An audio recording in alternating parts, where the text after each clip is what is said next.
Wealthy এবং rich এই দুটো ওয়ার্ড প্রায় সমার্থক রূপেই আমরা শুনে থাকি বা আমরা আমাদের দৈনন্দিন জীবনে ব্যবহার করে থাকি। তো প্রশ্ন হচ্ছে যে আপনি আসলে ওয়েলদি নাকি রিচ, সেটা আপনাকে বুঝতে হলে তার আগে আপনাকে জানতে হবে যে ওয়েলদি এবং রিচ এই দুটো শব্দের মধ্যে মৌলিক পার্থক্যটা কোথায়। যখন পার্থক্যটা বুঝবেন এবং কোনটার ইমপ্লিকেশন কি, কোনটার কনসিকুয়েন্স কি, এই জিনিসটা আপনি যখন ক্যাচ করতে পারবেন তখন কিন্তু আপনি নিজেই সিদ্ধান্ত নিতে পারবেন যে আপনি ওয়েলদি হবেন নাকি রিচ হবেন। তো বিষয়টা হচ্ছে ওয়েলদি এবং রিচ দুইটা বলতেই আমরা অ্যাপারেন্টলি যখন এই দুইটা ওয়ার্ড শুনি তখন আমাদের কাছে মনে হয় যে একজন ধনী ব্যক্তি, সেটা আমরা ওয়েলদি বলি, রিচ বলি, মানে হচ্ছে সে ধনী ব্যক্তি, তার অনেক টাকা পয়সা আছে, তার অনেক সম্পদ আছে, ইত্যাদি ইত্যাদি।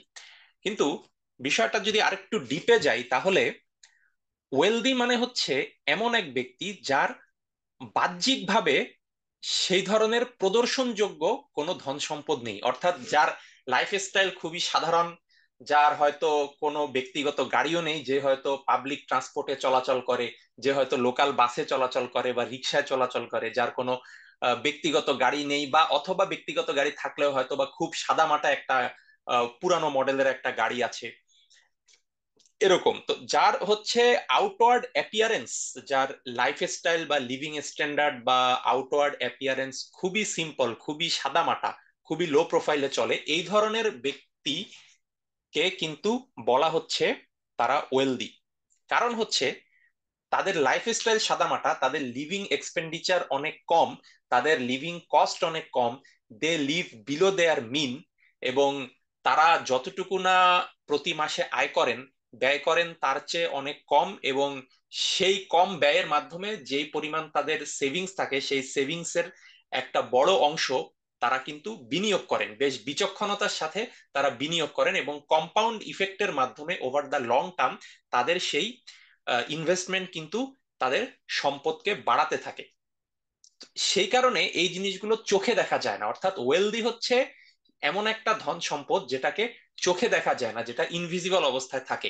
অর্থাৎ ওই ব্যক্তি দামি কোনো গাড়ি কিনে অথবা দামি কোনো ফ্ল্যাট কিনে অথবা আহ, কয়েক মাস পর পর দামি আইফোন কিনে বা দামি স্মার্ট ওয়াচ কিনে বা দামি পোশাক কিনে কিন্তু টাকাগুলো অপচয় না করে, বরং একটা সাদামাটা গাড়ি কিনে অথবা একটা লো লিভিং কস্টের এরিয়াতে বাসা ভাড়ায় থেকে অথবা লো লিভিং কস্টের এরিয়াতে ফ্ল্যাট কিনে উনি থাকছেন, এবং এই যে লিভিং কস্টটা উনি কমিয়ে আনছেন, বা উনি কোনো ব্র্যান্ডের পোশাক না পরে উনি কোনো একটা ব্র্যান্ডের শার্ট কিনে ফেললো 4,000 টাকা দিয়ে, সেইটা না করে হয়তো উনি 900 টাকা দিয়ে একটা সিম্পল সাদামাটা শার্ট কিনে ফেললো।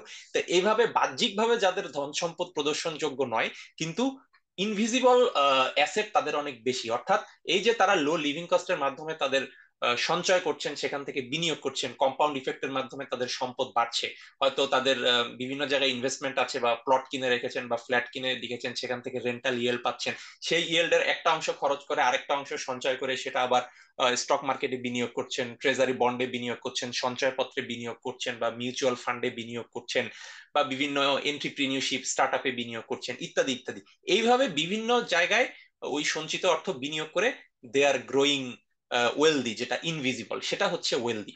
আর রিচ কোনটা? রিচ হচ্ছে এমন ব্যক্তি আহ, যাদের কিনা বাইরের শো অফ বেশি, বাইরের পোস্টাস বেশি, কিন্তু তাদের ওই যে ইনভিজিবল যেই অ্যাসেট, যেটা তাদের ব্যাংক ব্যালেন্স, যেটা তাদের বিনিয়োগ, এই জিনিসটা তো নাই, বরং আহ, তারা দেখবেন ম্যাক্সিমাম ক্ষেত্রে দে লিভ অন লোন, ঋণের উপর চলে, ধার করে চলে।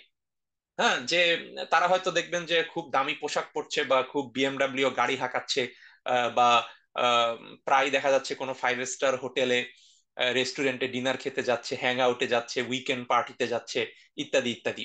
তো এই ধরনের ব্যক্তিরা কিন্তু ওয়েলদি নয়, তারা হচ্ছে রিচ। রিচ মানে তাদের এই অ্যাপারেন্ট যে শো অফ, এই শো অফে তাদের অনেক রিচ, কিন্তু ইনভিজিবল অ্যাসেট যেটা, যেটা তাদের বিনিয়োগ, তাদের সঞ্চয়, এই জিনিসটা খুবই খুবই কম, ক্ষেত্র বিশেষে অনেকের নাইও, বরং তারা ঋণগ্রস্ত।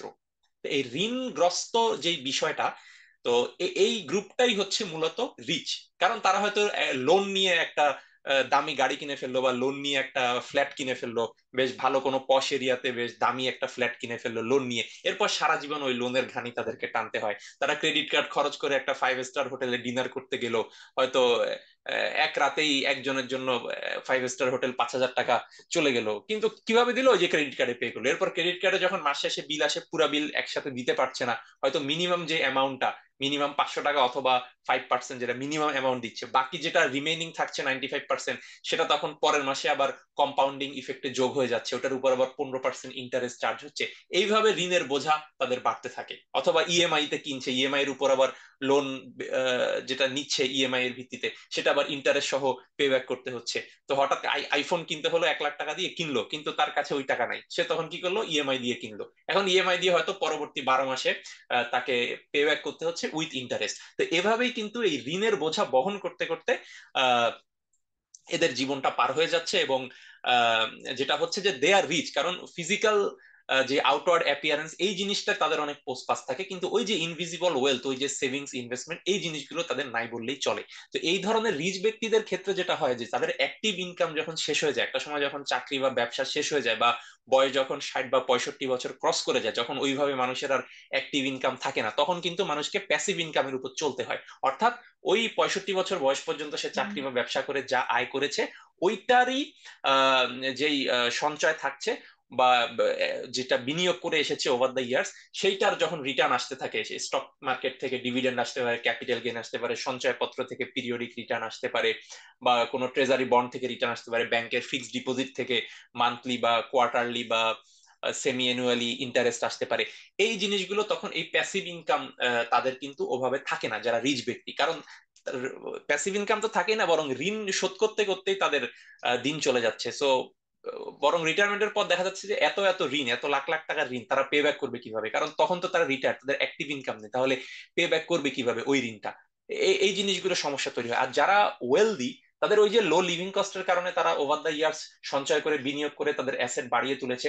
তখন যেটা হচ্ছে, রিটায়ারমেন্টের পর, লেটসে 65 বছর বয়সের পরে, ওই ইনভেস্টমেন্ট গুলো প্যাসিভ ইনকাম তাদের কাছে আসতে থাকে। হয়তো স্টক মার্কেটে ইনভেস্ট যেটা করেছিল, বিশাল একটা ক্যাপিটাল গেইন হচ্ছে, এগুলো আসতে থাকে আস্তে আস্তে। তখন কিন্তু তারা তাদের যেই অবসর জীবন, যেটা 65 বছরের পরে, তখন কিন্তু বেশ স্বাচ্ছন্দ্যে একটা জীবন যাপন করতে পারে। এবং অধিকাংশ ক্ষেত্রেই তাদের যখন কর্মজীবন ছিল, অ্যাক্টিভ লাইফ ছিল বিফোর 65, তখন যে লাইফ স্টাইল বা লিভিং স্ট্যান্ডার্ড তারা মেনটেন করেছে, আফটার 65ও ওই প্যাসিভ ইনকামের কারণে কিন্তু একই লিভিং কোয়ালিটি তারা মেনটেন করতে সক্ষম হয়। এজন্য আপনাকে এই সিদ্ধান্ত নিতে হবে যে আপনি ওয়েলদি হবেন নাকি রিচ হবেন।